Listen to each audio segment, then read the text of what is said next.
Presko siya guys. Dami guys oh. Kasi madami na naman tayong makukuha. Oh, lalagay ko. Good day everyone. So nandito tayo ngayon sa harap ng church at kukuha tayo ng saluyot. So ito guys, yung saluyot nila dito mas ano sila, mas buhay na buhay. Kasi nga yung lupa niya ay mas madami. Ito guys. Oh.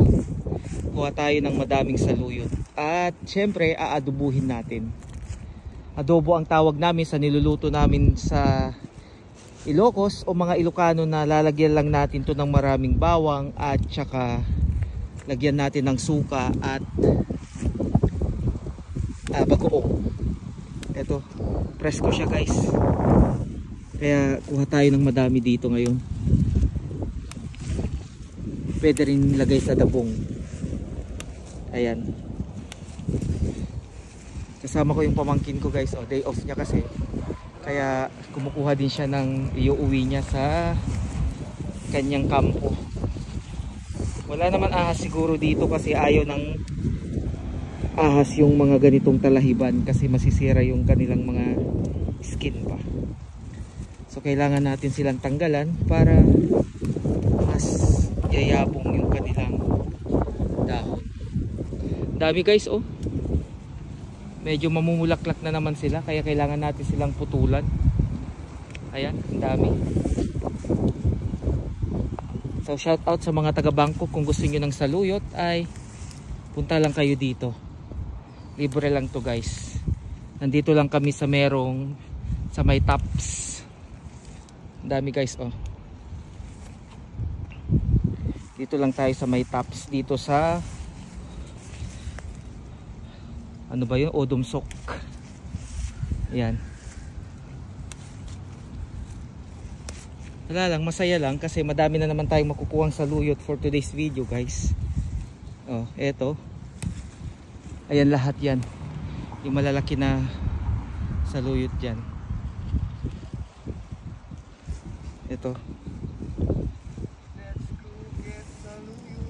Let's go get saluyot. Kung Ilocano ka ay hindi pwedeng mawala ang saluyot sa iyong menu. Hindi ka magugutom guys pag Ilocano ka, kahit saan ka mapunta. Kahit nandito ka sa abroad, may saluyot, tama na, may ulam ka na, di ba? O eto. Kuha tayo ng madami guys. Ayan. Ang dami guys. Shout out sa mga may gusto ng saluyot. Ayan, kuha tayo.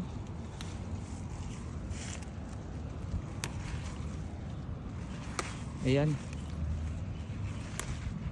Lalaki. Tataba. Ang dami dyan oh. Dali guys. Ayan, lahat yan saluyot guys. Ayan. Kuha lang tayo dito.